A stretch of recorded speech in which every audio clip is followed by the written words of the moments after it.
Well, hello, welcome back to Supposedly Fun. My name is Greg. I am here today because it is the launch of the 2021 BookTube Prize, and I am going to be judging in the opening round, the Octafinals. I am in Fiction Group E, which I am very tempted to pronounce as Groupie. But, you know, it's just me having fun with myself. I'm really excited about this group, really excited about the titles that have made the long list and that are in other groups. Here, I will introduce the titles that I will be judging, and then as I work my way through them, I'll update one by one by one by one.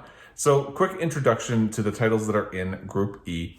Probably the title that I find most interesting in this is American Dirt by Jeanine Cummins. Oh boy.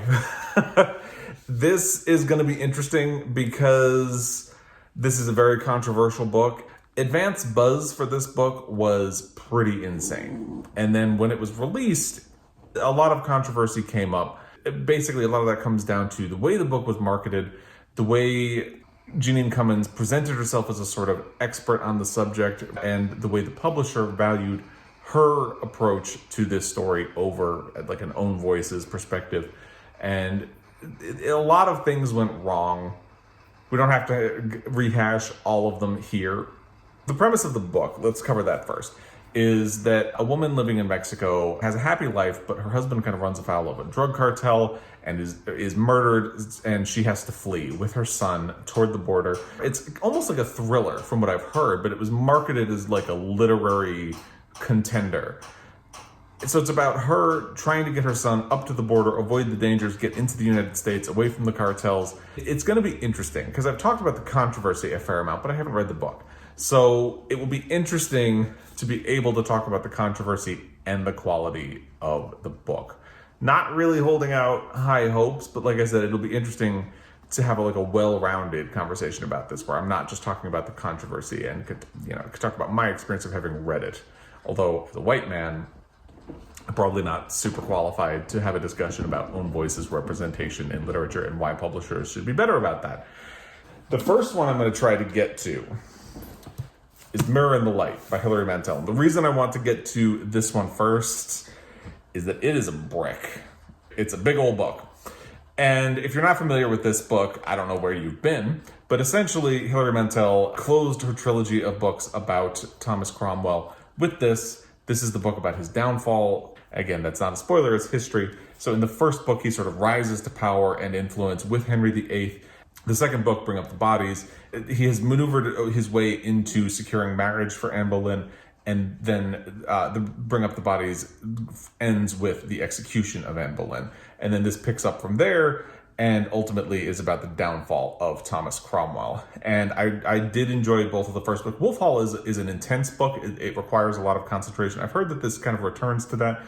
Bring Up the Bodies is much more focused and slim, and I did appreciate that. But I am kind of looking forward to this. And this is kind of the kick in the pants I really needed to get to this book. So I'm looking forward to it. And I think because of its size, it's the one that I'm going to try to get to first.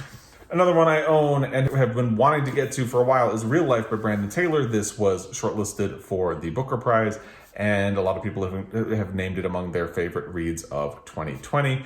Really looking forward to it. It is a novel about a Black American who goes to college in the Midwest. I want to say Ohio. I could be wrong about that. And the sort of discrimination he faces as he and the people around him try to settle in and discover who they are and relate to each other. And it sounds really interesting. I am very much looking forward to this. The final one that I own is Luster by Raven Leilani.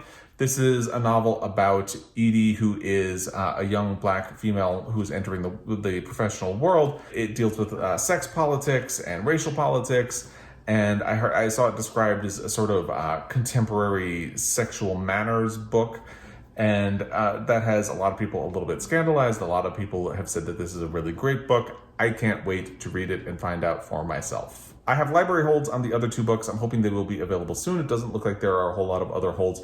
The one that I want to get to second, because it's also a larger book, it's roughly about 600 pages, is Utopia Avenue by David Mitchell. I've never read, well, it's actually not true now that I think about it. I read half of that book, what is it, The Thousand Autumns of Jacob de Zoet? Something like that. I read half of that. The fact that I only read half probably tells you how that went. I've never read any of his other books. Obviously, he's an author I've really heard about a lot, but I am not even really familiar with what Utopia Avenue is about. So let's kind of go to the plot description and see. Utopia Avenue is the strangest British band you've never heard of.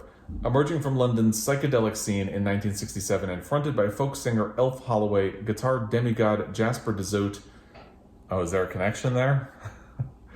And blues bassist Dean Moss, Utopia Avenue released only 2 LPs during its brief blazing journey from the clubs of Soho and drafty ballrooms to Top of the Pops and the cusp of chart success and on to glory in Amsterdam, prison in Rome, and a fateful American fortnight in the autumn of 1968. Can we change the world in turbulent times, or does the world change us? A little bit of this is kind of why I don't follow David Mitchell too close. I know he has like really grand scope or epic scope and grand themes and things like that. And it hasn't really worked I only read half of that one book, but his other books kind of sound, I don't know. How do I say this without sounding kind of mean? They don't quite grab me, and that doesn't quite grab me. It could be great though. I'm going to go in with an open mind for this and American Dirt and see where they go, but not super looking forward. I mean, it sounds like it could be interesting. It could be good. That's my silver lining, what I'm going to go with. It could be good. We'll find out. The final book in this round is Death in Her Hands by Ottessa Moshfegh, and I am not looking forward to this one, but again, I'm going to go in with an open mind because that's the only fair thing to do in a circumstance like this. The reason I'm not really looking forward to it is that I have read 1.5 of Ottessa Moshfegh's books and I have not really liked them. So I'm not a big fan of her writing. I'm going to keep an open mind again, but we'll see. So the plot description of this one. While on her normal daily walk with her dog in the forest woods, our protagonist comes across a note handwritten and carefully pinned to the ground with a frame of stones. Her name was Magda. Nobody will ever know who killed her. It wasn't me. Here is her dead body. Our narrator is deeply shaken. She has no idea what to make of this. She is new to the area, having moved here from her longtime home after the death of her husband, and she knows very few people. And she's a little shaky even on best days. Her brooding about this note quickly grows into full-blown obsession, and she begins to devote herself to exploring the possibilities of her conjectures about who this woman was and how she met her fate. Her suppositions begin to find echoes in the real world, and with mounting excitement and dread, the fog of mystery starts to form into a concrete and menacing shape. But as we follow her in her investigation, strange dissonances start to accrue, and our faith in her grip on reality weakens. See, right away, if you follow along, you know that part of my problem with mystery thrillers right now in the wake of Gone Girl is that I am really tired of unreliable narrators. So already we're relying on tropes that I'm not really into. We are forced to face the prospect that there is either a more innocent explanation for all this or a much more sinister one that strikes closer to home. Not into it. I'll read it. I'll try to go in with an open mind, but there's nothing in there that sounds appealing to me, to be blunt and honest. But anyway, I will check in with you again when I've made some progress. Hopefully on this one, it might be a while. So bear with me. BookTube Prize, Octafinals 2021. Here we go. All right, it's been a while since I checked in. So basically February ended up being kind of a wash for me because I had started some books. I ended up taking my time with them and enjoying them. And my plan was to make March my BookTube Prize groupie project month. And now it is March 12th as I am recording this segment. I have a lot of work to do, but let's catch up on what I've done. So I mentioned that The Mirror and the Light was going to be my first book that I wanted to knock off the list. That did not work out. So let's catch up. I finished Real Life by Brandon Taylor. I finished this, I think, maybe a week ago, maybe 2 weeks ago, and I just haven't had a chance to record my thoughts on it in this video. So let's talk about it now. I really liked this book. It lived up to the expectation. This was something that was one of my most anticipated books of 2020, and I finally got around to reading it because of groupie life. And I really enjoyed it. I know a lot of people have had issues with this book, and I think one thing that can make it difficult is that it's about a man who's making bad decisions actively. And I think that is difficult a lot of the time. But I think it's a really great case study of this person whose name is escaping me. His name is Wallace. And it's just a really interesting book. The part that was really advertised is that he is in a Midwestern university and he's struggling with the subtle racism that he encounters, his life as a gay man and a gay black man, and that's the part that was marketed. But it really struggles with his depression because of those things and because of things in his childhood. He's really dealing with a lot of sort of post-traumatic stress. And I think Brandon Taylor does a really great job portraying that. It was not the book that I was expecting, and yet I really enjoyed the ride. And I think the parts that are about racism are really difficult to read because it just makes you angry, but they are really well told. And I these are things that happen. I think it's so well done, and it really puts you in Wallace's head, so you feel what he feels in those moments. And Brandon Taylor does a phenomenal job of that. Meanwhile, Wallace kind of stumbles into a relationship with an ostensibly straight person who is in his friend group, and it really quickly gets toxic. Wallace discloses personal things to this guy. This guy tells very personal things, but his personal things are kind of troubling. He has a bit of a violent past. He starts treating Wallace a little violently. There's a lot of like self-loathing in that guy, and there is in Wallace as well, which is part of how he ends up sort of taking it, and it goes into a lot of really uncomfortable directions. Like, this is a book that will actively make you feel uncomfortable, and yet it is very much worth the ride. I really loved this a lot, and I'm glad I finally got around to reading it, so I'm thankful to Groupie Life for that. I think this is definitely going to be high on my list. Top 3 for sure, very likely top 2, possibly top 1. A lot will depend on what happens with the rest of the book. I have finished one other. Let's talk about the one other that I finished, which is Death in Her Hands. I finished this last night. I'm not an Ottessa Moshfegh fan, and I knew that going in, so I was not looking forward to this at all. And it didn't quite disappoint in that. Like, I'm still not an Ottessa Moshfegh fan. Here's what I'll say. It's the best Ottessa Moshfegh book I've read. But the bar was really low. It's not a bad book. You know, we always carry our baggage into books with us, and I'm not an Ottessa Moshfegh fan. I did not want to read this book. So I struggled with that throughout it. But basically the premise is that this woman, Vesta, is walking her dog one day. She's a widow. She's moved to a new area. She's kind of alone. Her dog is really her only companion. And she's on a walk in the woods, and then she finds a note. The note is the first sentence of the book, so I'll read you what the note is. Her name was Magda. Nobody will ever know who killed her. It wasn't me. Here is her dead body. Obviously, there's no dead body. Well, not obviously, but there's no dead body. No traces that a dead body has been hidden anywhere in the area. So Vesta finds this note, and it slowly causes her life to unravel because she can't stop thinking about it. She takes the note with her. She starts speculating. Who was Magda? Who's the person who wrote the book? Is the person who wrote the book lying about being the killer? Who's the killer? What happened to Magda? And it kind of, over time, it exposes Vesta's insecurities, her traumas, and things about her. And that part is interesting. Ottessa Moshfegh, to me, is a writer who really enjoys provoking her reader. And I don't respond to that. So in Eileen, she does it by being kind of gross. And, you know, like dealing with a lot of like scatological things, like smells and, fecal matter, things like that, and body odor, in ways that I think undermine the book. And Eileen is sort of a profoundly unlikable character. To me, it ended up being a sort of unpleasant reading experience, but it wasn't terrible. I really did not like My Year of Rest and Relaxation. And I think in that one, she really goes in hard on the idea of an unlikable character. And it's just, I couldn't deal with it. Unlikable characters are fine. Like I said, I actually really liked Real Life a lot, and it deals with complex, quote-unquote, unlikable characters a lot of the time.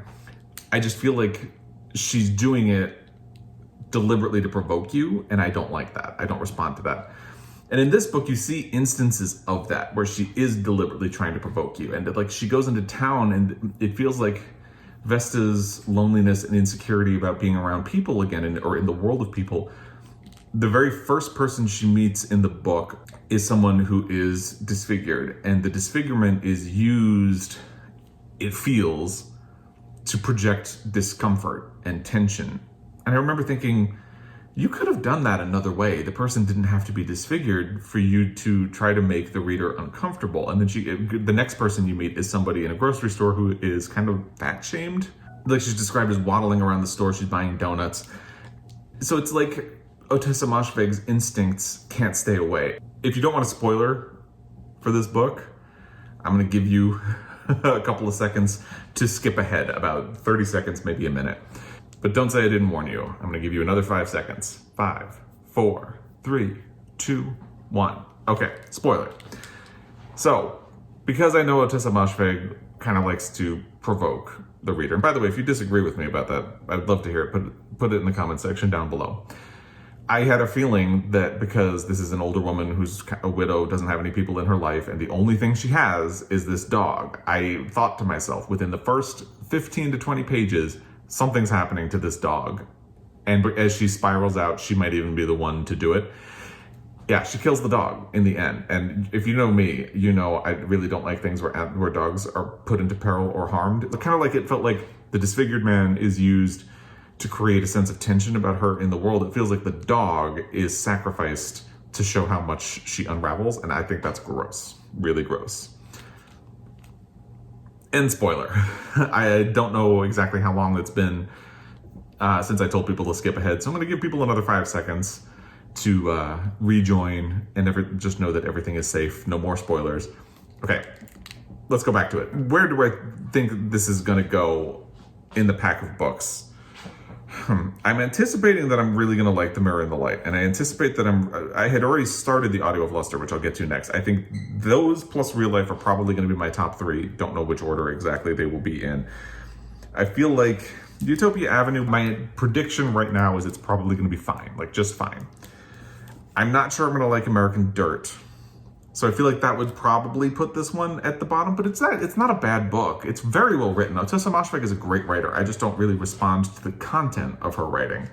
It's definitely not going to be top 3 for me. It's going to be in the bottom 3 for me. So I had been listening to Luster on audio. As I said, I was loving it so far, but I didn't get very far before it became unavailable. So I'm going to work through the rest of the books. Now, 2.5 weeks, we're going. I'll check in with you again when I have more to report. Okay, new update. I finished 2 more. Utopia Avenue by David Mitchell and American Dirt by Janine Cummins. And spoiler alert, not super into either one of them. What's interesting about this round of the BookTube Prize is that it feels like my predictions for what I was going to think of these books are all coming true. So the books that I anticipated would be in the bottom 3 are turning out to be the bottom 3, and the 3 that I predicted would be the top 3 are turning out to be the top 3. That's kind of interesting. Utopia Avenue is sort of a nothing burger of a book to me. It felt like there's a lot in here that is a callback to David Mitchell's other books, and as I was reading, I was kind of thinking, like, this really feels like a reference. And then I looked into it, and sure enough, there are references to his other books. Like, he's creating a sort of Marvel Cinematic Universe of David Mitchell. And I feel like if you're a fan of his previous books, there's probably a payoff. All of these little Easter eggs will probably enthrall you, but if you're not familiar, it feels like jumping in movie 10 of the Marvel Cinematic Universe and somebody just keeps making jokes that you don't get. It's not fun. And I'm kind of torn about that because I feel like if you take out the David Mitchell universe elements from this book, it's a better book. But at the same time, there's nothing interesting about it at that point. If you take out the David Mitchell universe elements, you have this sort of standard story about a band getting together, falling apart, and there's just nothing to it. I mean, the characterization is interesting. The writing is really good. You know, it feels mean to say that it's a nothing burger of a book, but once you take all of those elements that I didn't appreciate because I'm not part of the David Mitchell universe, there's really nothing to hold on to. And I don't think anything in this book is really going to last or stick with me over time, and that's kind of a problem. I think in terms of a ranking, I would definitely put it above Death in Her Hands, because this one frustrated me more, and this one just kind of leaves me meh. So that's that one. And when it comes to American Dirt, I don't want to be mean to this book. It's actually well written. I feel like if the way it was marketed had been handled very differently, it probably wouldn't be so bad. But what's really interesting is that I had started listening to the audio of Infinite Country by Patricia Engel, and that's a much better story about this subject. It's a much more empathetic story about this subject.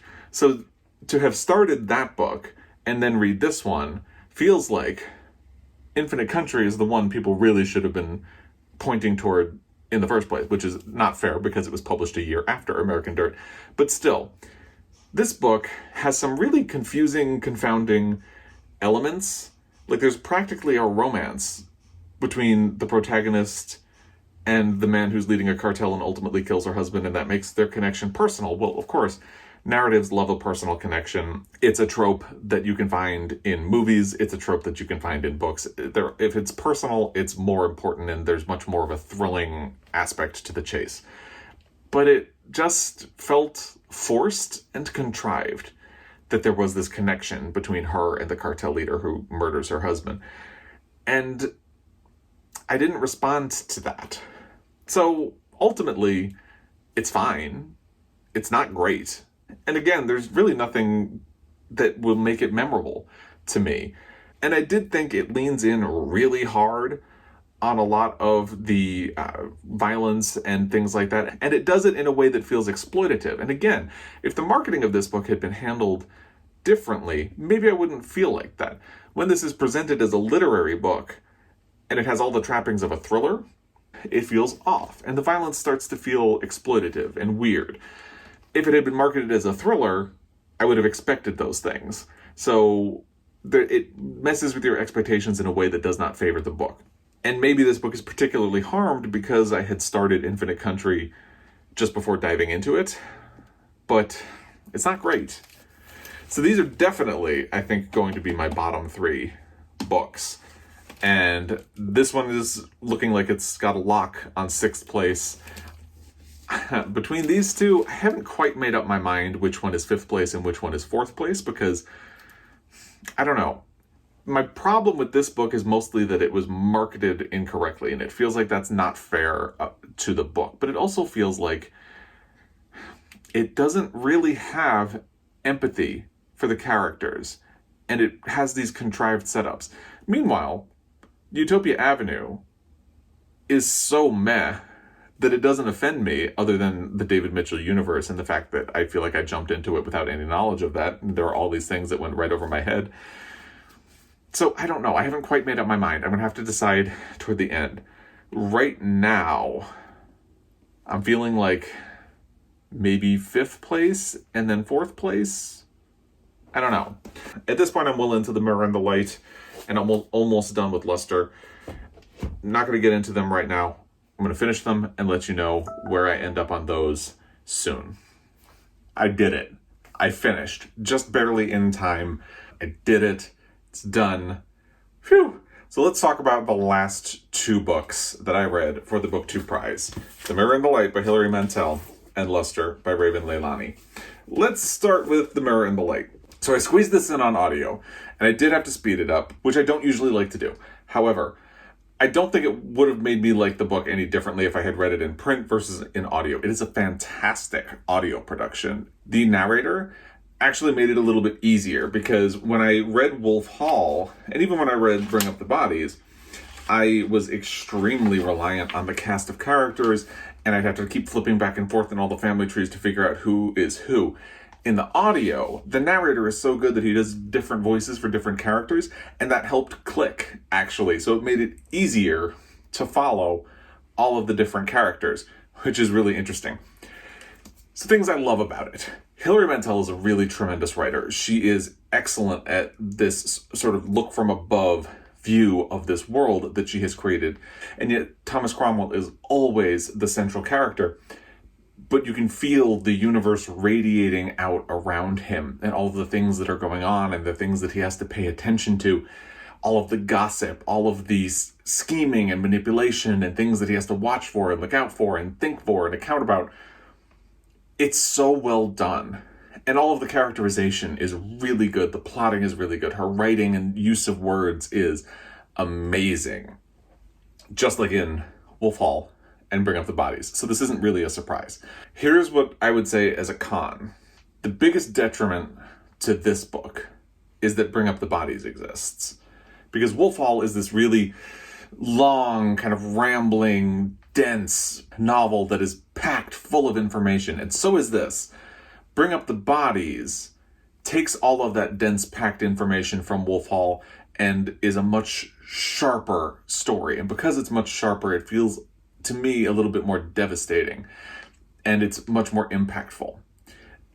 But this goes back to the style of Wolf Hall. And I think it feels like, in parts, I really wanted that short, sharp shock that you get in Bring Up the Bodies, that more focused attention. It does feel like there are parts in this that are delicious. And if you go from Wolf Hall to this, you wouldn't really miss a beat. But having done Bring Up the Bodies in the middle, it does start to feel like there could be just a little bit more focus, a little bit more drive. But it does feel like there could have been more of a narrative thrust without some of the other things that go on and all the bells and whistles that go into it. Those are all really good. It's just that once you've read Bring Up the Bodies, which has that really tight focus and is very deliberate in what it's doing, and then to come back to this, which is almost shambling, it's an adjustment. However, I loved it. I absolutely loved it.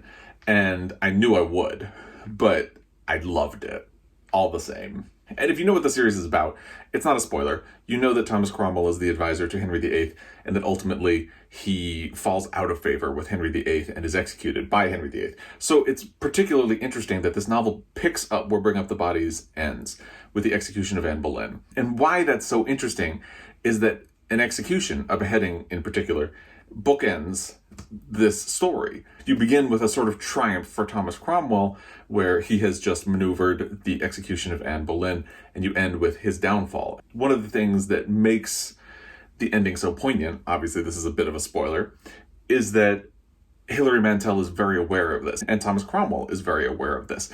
The fact that he knows from personal experience from the beginning of the book that after he is executed, everybody's just going to go about their business, because that's exactly what they did for Anne Boleyn. And it's very poignant and beautiful. I'll get into the ranking after I talk about Luster. So let's do that now. Let's talk about Luster by Raven Leilani. Now, I've heard a lot of people have disliked this book rather strenuously. There are people who love it as well. And I can see both sides of that story. A lot of the stuff that people tend to complain about is that the character doesn't really make sense. And I think I disagree with that. I think the character makes sense. I think the plotting is where this book kind of misses the mark. I'm going to get into some details about the plot, so there's just no way to do it. This whole video is rife with spoilers, so if you haven't picked up on that by now, just be warned. So this follows Edie, who is a 23-year-old black woman who is working in the publishing industry and kind of has self-destructive relationships. She has slept with many of the people in her office building, for instance, and that ultimately gets her fired from her job. As the novel opens, she is beginning a relationship with this married man named Eric, whose wife has agreed to an open relationship as long as they follow a certain set of rules. They go on a bunch of dates without sleeping together, and then ultimately they do sleep together, and then the rules start to kind of go out the window. He takes Edie back to his house so they can sleep together in his bed while his wife is not home. And then he kind of disappears on her. Edie shows up at his doorstep, walks into his house, and it turns out that the wife is home. And the wife invites her to stay because they're having company, which turns out to be an anniversary party.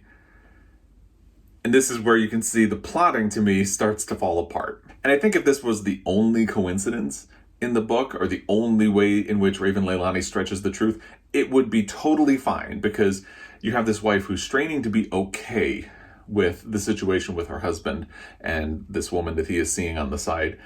So I could see, okay, maybe she's just trying to be cool, except that the woman just walked into your house, which is creepy at best. And then while she's there, she meets the adopted black daughter. And by the way, there's a bit of confusion about the situation going on with the daughter, both in the book and in other reviews that I've read, and I'll talk about that in a little bit.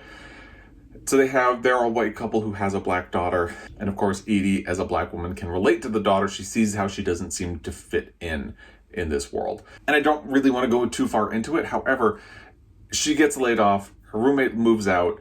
She is trying to figure out what she's going to do. She starts working for a delivery app. She gets an order for a bone saw and a cup of soup at a hospital. And it turns out that she is delivering this to Eric's wife, Rebecca, which it's going to get worse. So not only is it a total coincidence that she delivers something to Eric's wife, the reason she's delivering a bone saw is that Eric's wife, Rebecca, is a coroner and is unable to cut into the skull of someone. So she needed a bone saw. The hospital apparently doesn't have one, or doesn't have a way of ordering it, so she has to go through a delivery app. As if that's not enough, she invites Edie into the room where she's performing an autopsy. Yeah. And then, when she finds out that Edie is essentially homeless, she invites her back to their house. And you know what? I get that the book needs Edie to be in the house in order for the plot to progress, because it's all about that tension between this family and the connection that she forms with their foster daughter. And let's talk about that really quickly. So I've seen reviews, like professional reviews, talk about how their daughter is adopted. And Raven Leilani never spells out that she is a foster child or if she's been adopted or what it is. But it seems clear from talking to her that this is sort of a foster situation. It's never made clear, but it seems like there's a blurring of the lines between, like, is this a foster parent situation? Is this an adoption situation? And as a foster parent, I can tell you, nobody understands the difference between foster parenting and adoption, and this book does not help because it's really difficult to figure out what is going on. And again, as a foster father, I can tell you, there is a huge difference. But anyway, off my soapbox. Having complained about this book pretty heavily, I actually liked it. And the reason I liked it is that it has a lot of really smart things to say about race and discrimination and the ways in which Edie has been made to perform all the time. And that's really interesting, and how much all of that pressure gets into her head. And kind of like in real life, she is in this terrible depression that causes a lot of self-destructive behavior. And I can see where that would turn a lot of people off, because it's really difficult to read a book about somebody just making bad choices again and again and again, particularly when they are not the only one doing this. Eric and Rebecca are just as guilty. They make kind of unfathomably bad decisions throughout the book, and that can be difficult to read. But I think it's bad in an interesting way. The one thing I will say is that you do kind of understand Eric. You do understand Edie because the book is very much from her perspective. You don't really understand Rebecca. She's never more than a cipher, to me at least. And that was a bit of a problem. However, I did like the book. I think its good qualities outweigh its bad. I would certainly be interested in seeing what Raven Leilani does next. So let's quickly cover the ranking. I don't think it's going to be any surprise to anyone. It actually is not a surprise to me. What's interesting about this round is all of my preconceptions turned out to be true. In past rounds of the BookTube prize that I have judged, there's been at least one surprise, both positive or negative. But this turned out kind of the way I thought it would. My first place pick is The Mirror and the Light by Hilary Mantel.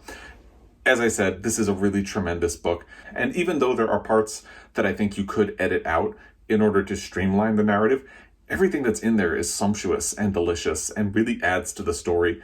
So the fact that it's all there isn't really that impeachable. I loved it.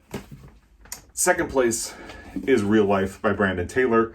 I thought it was just a really interesting story. I think it also has flaws, but I really appreciated the perspective that it gave me on Wallace's situation, and I thought it was really interesting. Luster by Raven Leilani comes in third. I think it's kind of like a spiritual twin to Real Life. However, I think it has more flaws, and some of the flaws are a little less forgivable than Real Life. However, I did enjoy it. I really appreciated the perspective that it gave me into Edie's life and her situation and discrimination and what it is like to live with that. Fourth place is Utopia Avenue. I had a bit of a difficult time deciding fourth and fifth place because there's a book that kind of bored me and a book that kind of irritated me.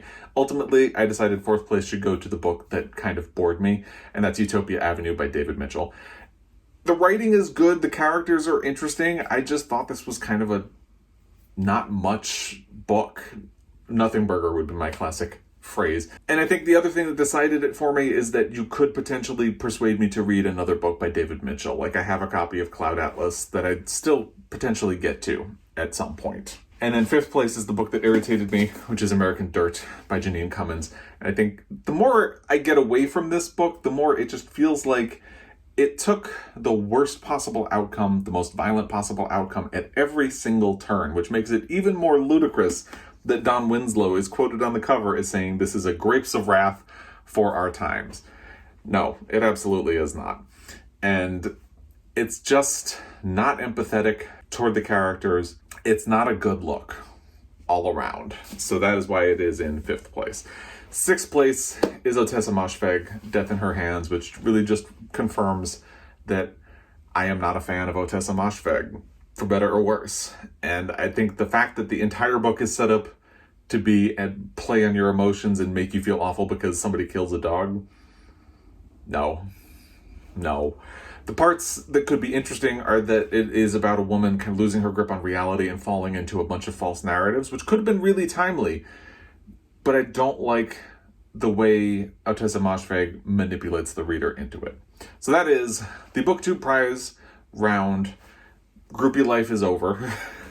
I did not sign up for the next round. I will think about whether or not I will sign up for a subsequent round for this year. I hope you've enjoyed this. I feel like I've been teasing these books for ages because I haven't been able to talk about my feelings. I hope it was worth the wait. I have not seen the results of the round as I am filming this and putting it together so I can publish it at the same time that the results for this round are published. I'll talk about the results in my Friday Reads video later this week. I will leave it there for now. Thank you for following along. That is always appreciated, and I will be back. Until next time, happy reading.